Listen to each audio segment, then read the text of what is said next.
Hello everyone, Nev here, and I am in the mood to do a tarot tag, and I didn't really have time to go searching for one, so I kind of thought I would just do a top 10, my top 10 tarot decks, and I'm sure there's a tag out there, and if I can find one having to do with this, then I will put that in the description and all of that, and if not, this is basically just a current top 10 tarot decks. And I am very specifically keeping this as tarot. So I have just some stipulations before I start this. First, I am omitting my actual favorite tarot deck, and I will mention that right now, and that is the Anna K Tarot. So I am omitting this from this list. And the reason is because this is my own personal deck. I do not read for other people with this deck. I don't really bring this out for videos a lot. Sometimes I do, usually when I'm talking about this deck and it being my favorite deck. But this is my own personal deck. The characters in this deck are ones that I really, they're very emotive, and because of the shown emotions on their face, I find myself able to relate to them, even though they're kind of awkwardly shaped. They're a little disproportionate, and they kind of have a little bit of that Cabbage Patch face thing going on with them, but it's there's a certain charm to this deck, and I'm omitting it from this list because if I kept this in my list of top 10s, this would just always be at number one. So I'm just going to say that right now. This is my actual favorite tarot deck, but I'm omitting it from this list primarily because it's a deck that I really only use for myself. So there we go. So that is the one stipulation here. The other stipulation is that I don't want to pull in any decks that I've had for probably less than a year. Mostly because I feel like decks that I've had for less than a year, I just haven't had enough time to really get to know them and to have them in my top 10. So those are my own little personal stipulations here. So I'm omitting my actual favorite deck, and I'm also omitting any deck that I haven't had for at least a year. So nothing that was in my video of all the decks that I got in 2025. All right, so let's start this off. Okay, so the number 10 deck is the Barcana Tarot, and this is out of print. I'm not going to apologize for showing out of print decks. Some of these are out of print, so yeah, there we go. So this is the bag that I made for it. I love it. This was a line of dog embroideries that was on Urban Threads, and I changed it around in my digitizing program so that I think I switched. This was the dog that was in the center, but this one looks like my dog. So my dog is a Harrier, which they basically look like big beagles. So I changed it so that this dog would be in the center. And here's her barking right now, I think because the mail just went by. So this is just a really sweet, just a feel-good deck. This is not a deck that I go to for any hard-hitting questions. This one is just very sweet. Even the difficult cards are sweet. It's, if I need a pick-me-up, if I, here's the Eight of Swords, and it's, just a dog trapped up in his own leash. And so even the more difficult cards are just very sweet and cute. Even this one is not as difficult. The Death card is still, there's something just very sweet about these dogs. And I am a dog person more than a cat person, so I like both, but I am more of a dog person than a cat person. And so these cards just make me happy. This is definitely a deck that I go to if I just want to be in a good mood. I don't want to be called out for anything. I just want sweet, nice messages, and that's the feeling I get from this. So it's definitely not a balanced deck. It's straight up a feel-good deck for me.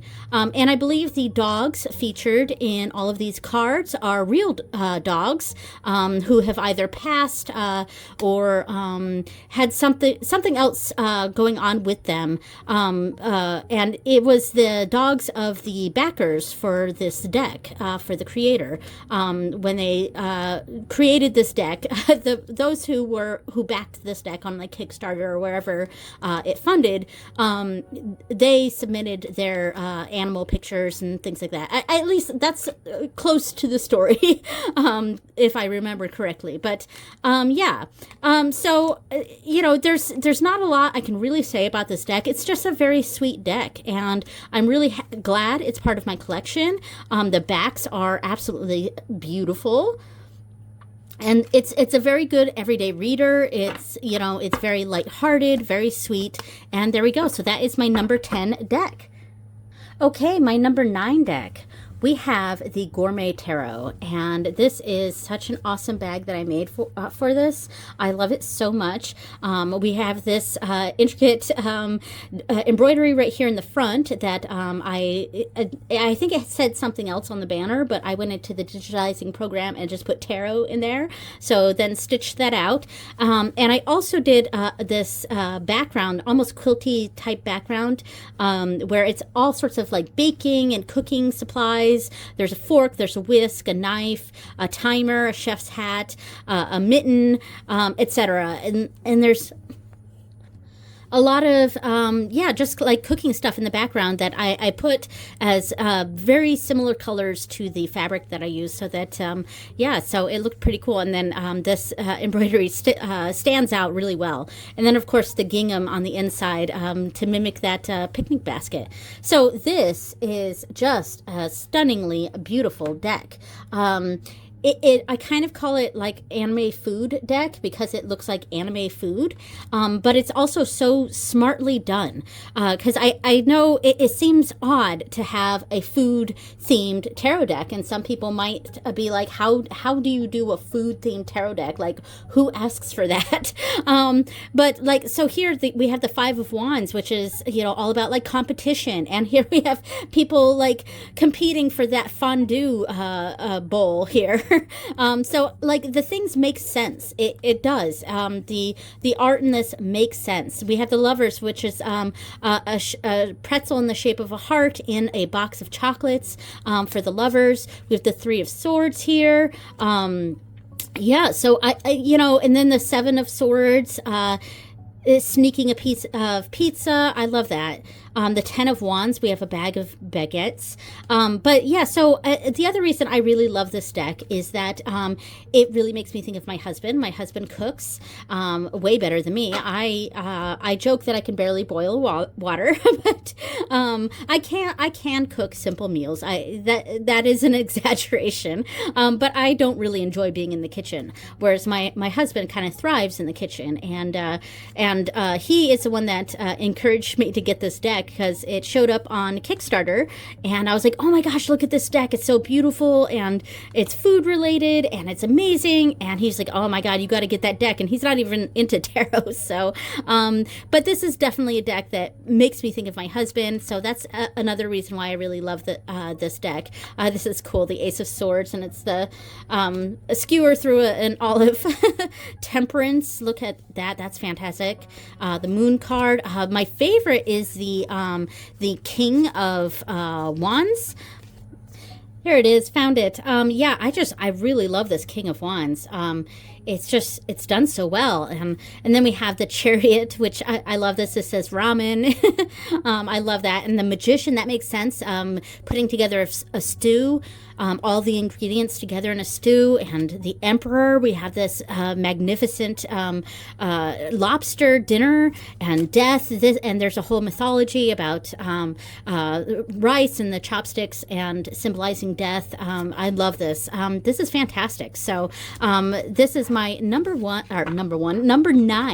favorite tarot deck. So number 8, we're going simpler, and we are going with the Morgan-Greer Tarot, and this is the one that I have.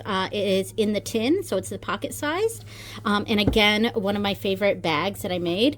Just did the same sort of thing where it said something else right here, and in my digitizing program, I took that out and just wrote tarot in there. But yeah, and the color matching I did with this deck was really spot on, and I'm really proud of this bag. So, and I think that's also a little bit bit of a theme you'll see with these decks that I've chosen as my favorites.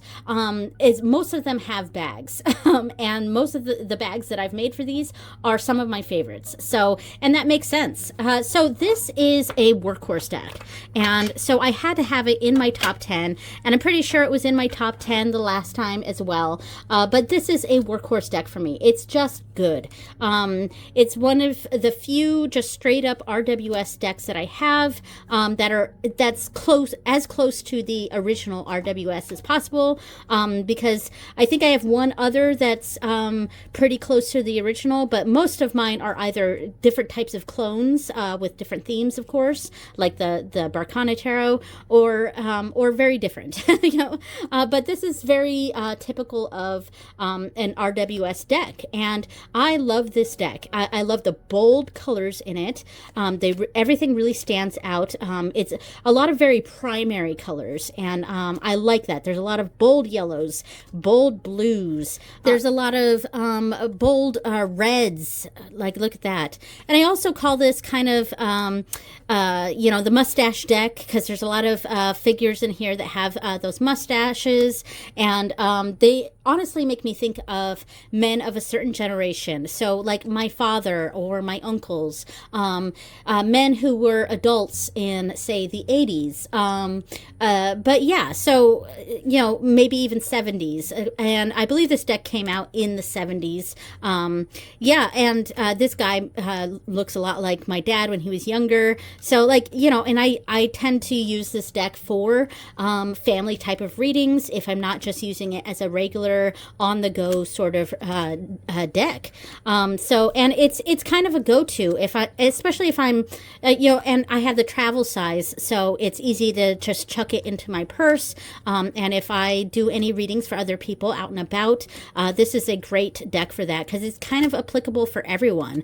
It's a workhorse deck, and I absolutely love it. That is my number 8 favorite tarot deck.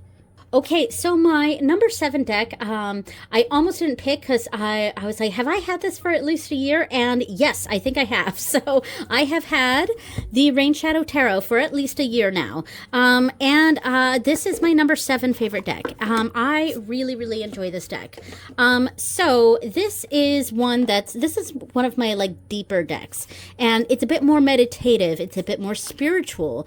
I have used it as everyday readers, and it works fine for that. So it can be a little bit of a workhorse deck in that regard, but there's a certain deeper level to this deck. This is more something, the type of imagery that I see in this is something that I would see in a meditation or a dream even. I would say that these cards are some of the ones that I dislike the most, just because the ones in this deck that I don't really like as much are the ones with all the white space, because I just really prefer the textured look of the rest of the deck. And this is such a good death card. Oh, and the strength card is really good too. It's got a deep level to it. And I keep saying deep, but there's just, I'm trying to find the words for what I'm looking for to how to describe this deck, but it's very meditative. It's very spiritual. In a weird way, it's kind of down to earth because it is very nature oriented. It's very earthy, with all the stone type texture in it, but at the same time it's very ethereal and very dreamlike, and I love it. As I said, though, I don't love the cards that are a little too light. I like the other ones that have more texture to it, but that's just a personal preference there. Definitely my number 7 favorite deck, and I have had this for at least a year now. It's definitely one of my more spiritual decks, and that is the Rain Shadow Tarot. So my number 6 deck is kind of also a bit dreamy, and that is the Cosmic Slumber Tarot. And this is also one of my favorite bags that I made. However, I made this bag to fit the big Liminal 11 box that it came in, and I got really sick of that box, so I ended up pulling out the deck and just leaving it in this bag. So now the bag is a little too big for this deck. Oh, and here is the card that was the inspiration for this deck. Yeah. Or the card that was the inspiration for the bag, not the deck. But yeah, love this card, and for a long time this was one of my favorite bags. I just love the way it turned out. So anyway, this deck is it's a very dreamy deck. Like, this is straight up about dreams, and it does make a pretty good everyday reader, so it's not stuck in that realm of the dream world, but it is a bit I don't know that deep is the right word for this deck, because it's not so much deep. It is very much, it's a deck of the subconscious, for sure. So there's a lot of inward feelings with this deck. Now, I also enjoy this deck because it kind of makes me think of my oldest daughter. So there's a lot of the characters in this deck that make me think of her. It's just got her vibe to it, so that might be another reason why I really love this deck, and it's stayed in my top 10 for several years now. Yeah, so I love this one. That is the Cosmic Slumber Tarot. I love the limited color palette too. This character makes me think of my daughter. Yeah, I just like this one, All right, so that is the Cosmic Slumber Tarot, and that is my number 6. I think that's the number we're on. This is my number 6 favorite tarot deck. Okay, so my number 5 favorite deck is the Green Glyphs Tarot. So this is part of the big collection, the Green Glyphs collection. I will eventually make a bag or get one of James R. Eads' wrap bags for the different Green Glyphs decks, because I don't want to keep them in that big box. So I love the Green Glyphs, and this has become one of my favorites, primarily because of the size. And I love that that all of the Green Glyphs are the same size, because I've started to really gravitate my readings to a more tableau style, so reading cards together instead of like spread positions, just reading all of the cards together like that. Yeah, almost like a sentence or telling a story, etc., and kind of combining it with the other decks that are the same size. And so the smaller size decks have really been something I've gravitated more toward. And then the story with this deck is very intriguing. The cups are represented by elephants, I believe, and then the stones are actually underwater stones. So that's really interesting, because it's not, it kind of goes against what we would normally think. We see all these watery creatures in the earth suit here. And here we have the Queen of Stones, and it's kind of like this, almost like a hermit crab kind of character. But it's more talking about those underwater stones, and it kind of has to do with the formation of the ocean, and that's how it relates to the Earth suit. Yeah, but it is a lovely, lovely deck, and the art is very evocative and interesting and simple too.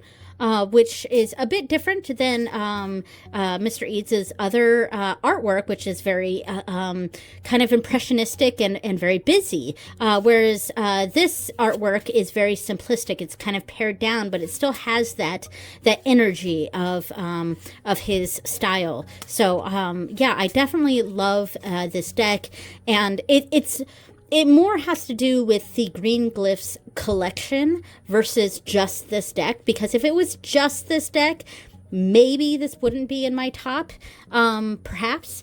But because of the combination of, the whole series, I really love this deck. So, and we'll leave it here on the star, kind of hopeful. So, all right, so that is my number 5 favorite tarot deck, and that is the Green Glyphs Tarot.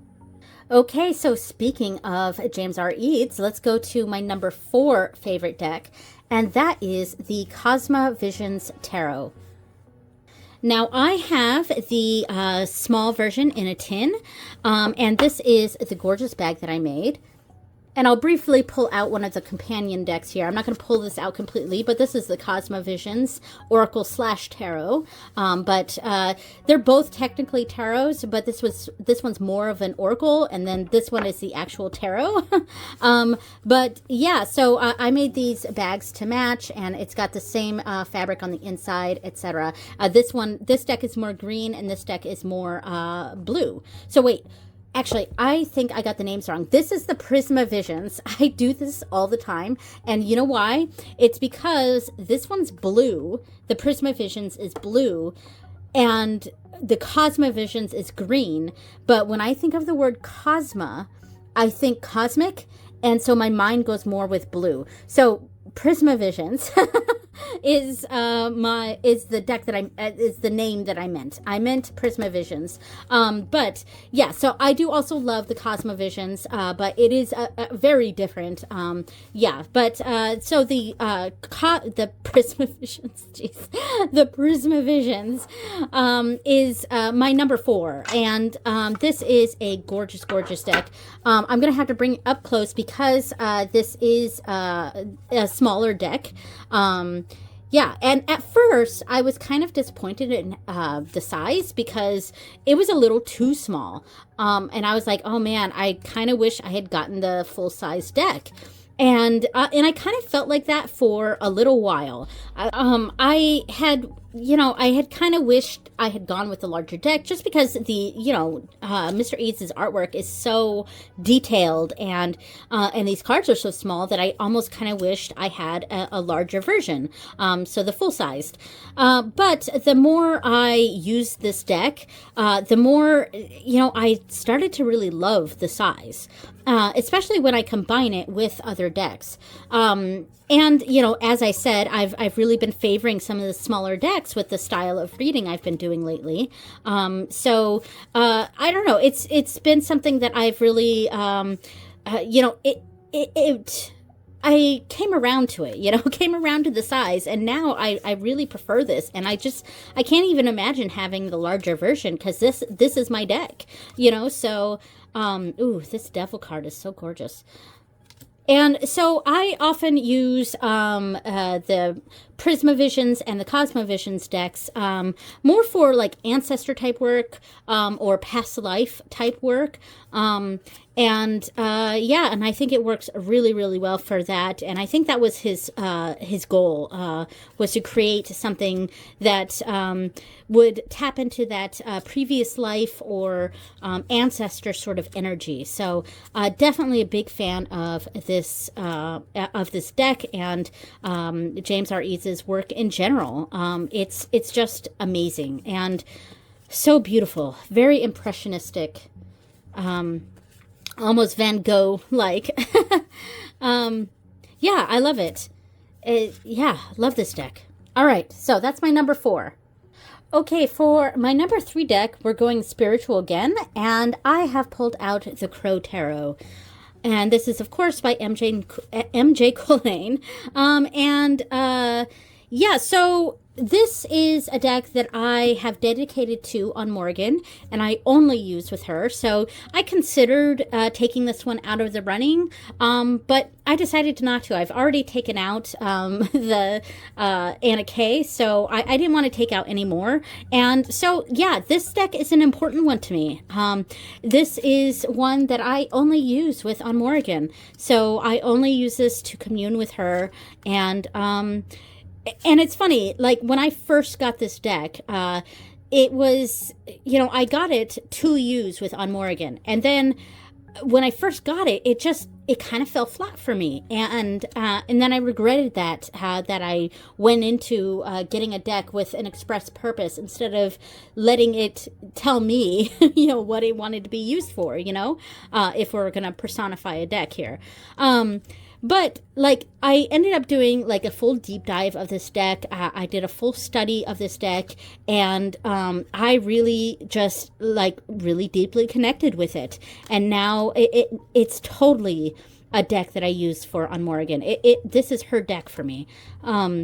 Yeah, and I don't use it for anything else. It's not a daily reader. I only use it to communicate with on Morgan. So I don't actually use it a whole lot because there are other decks I also use with on Morgan.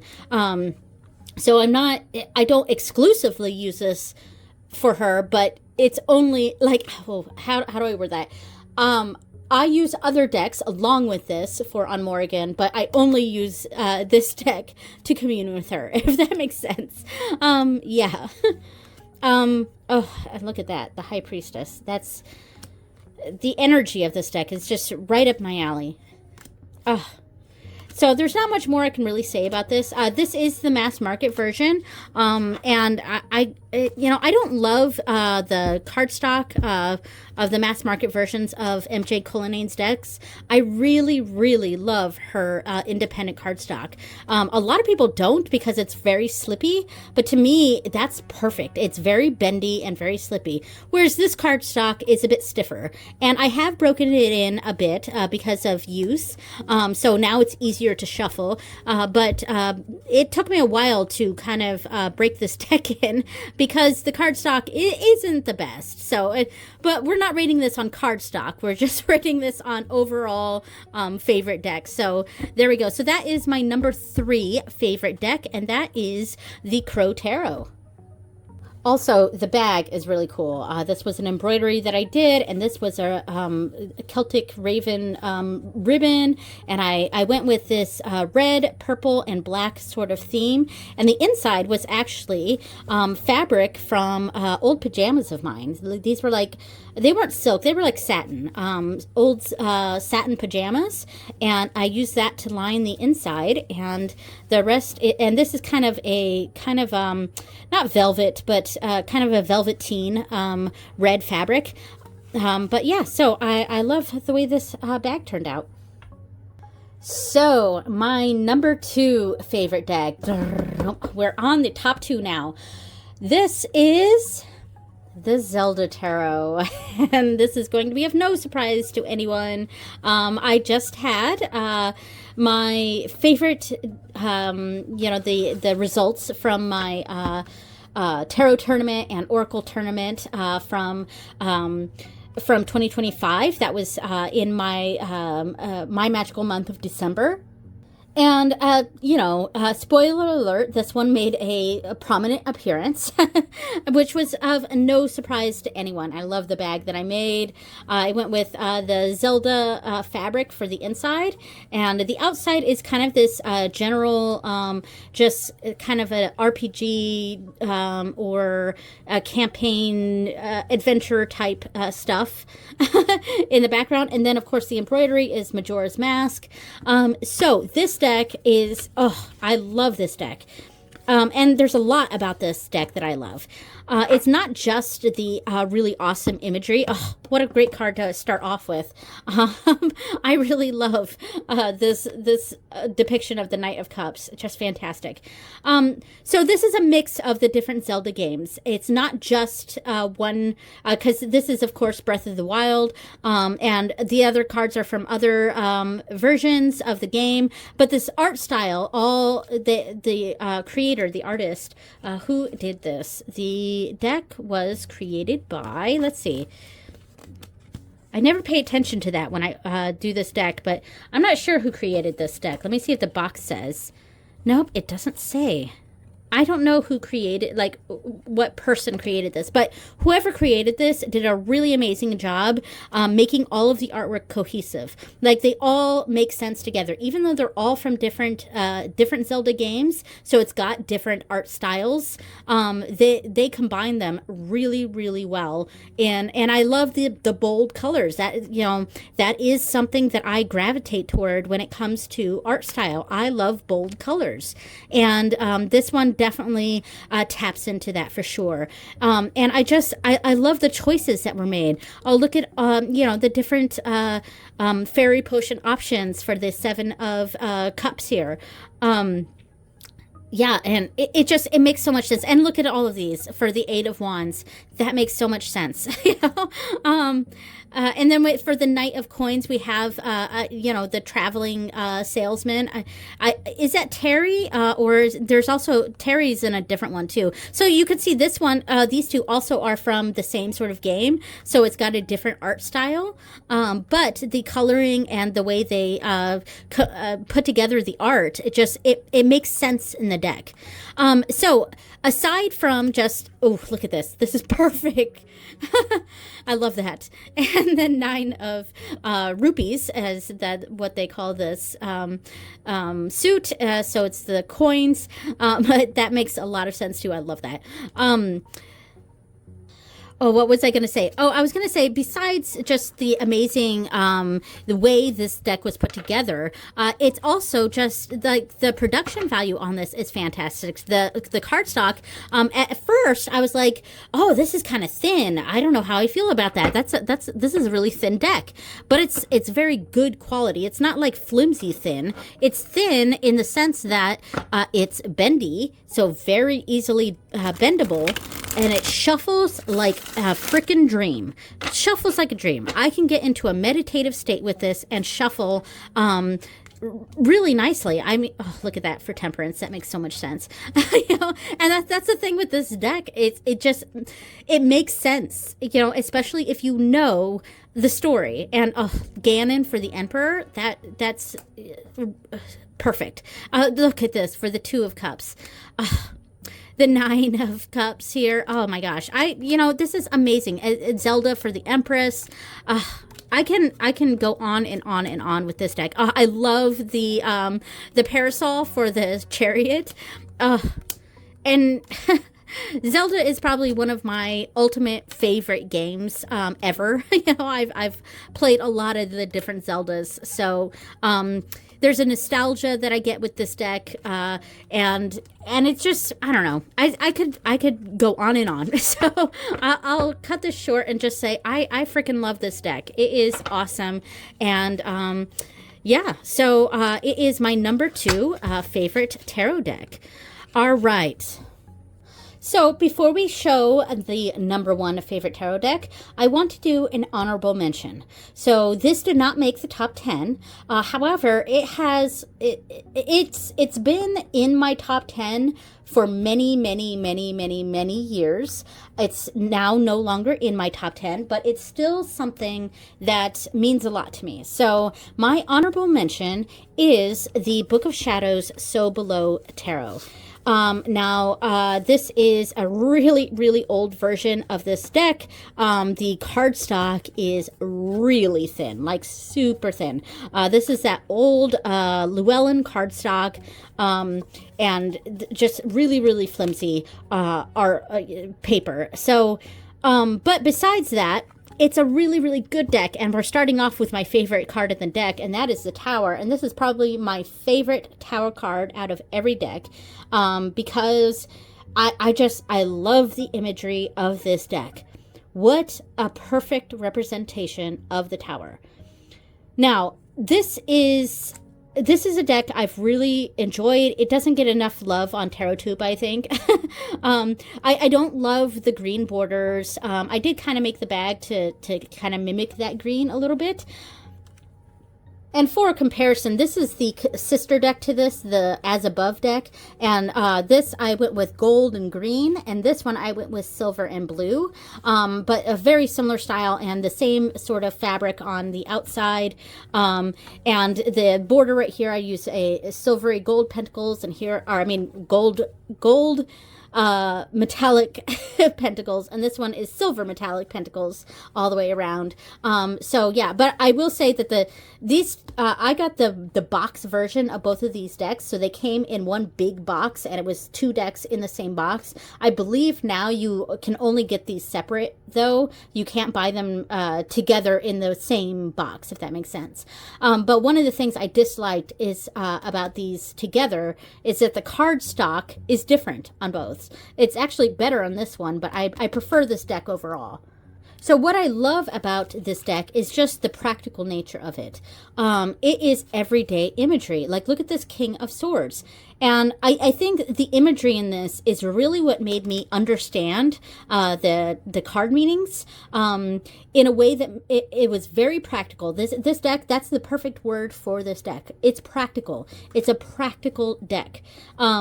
And it really has that everyday imagery that I can connect real life things to what I see in the cards. And it's not just mundane, because this deck is about people who are witches. I think it has more of a Wiccan flair to it because of when this came out.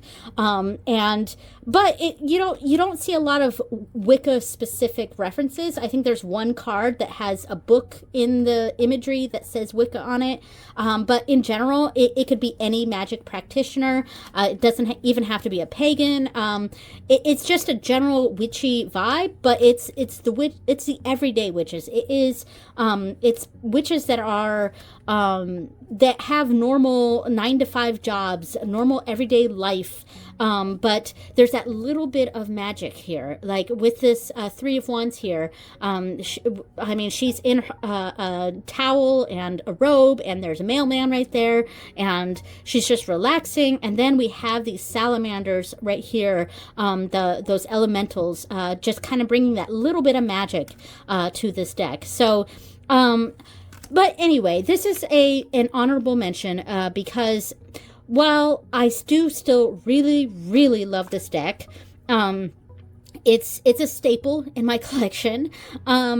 It's just not quite, like, I haven't used it hardly at all in like the past year or two, even longer maybe. I've pulled it out here and there. Oh, I love this devil card. What a great devil card. And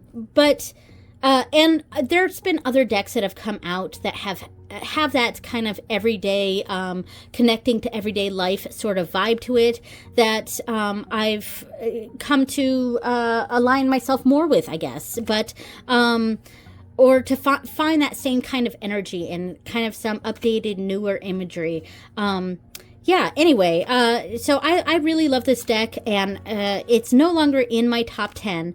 But I felt like it needed an honorable mention. So that is the Book of Shadows, So Below. I almost said As Above, but Book of Shadows, So Below. So my number one favorite tarot deck, drumroll. This will be no surprise whatsoever.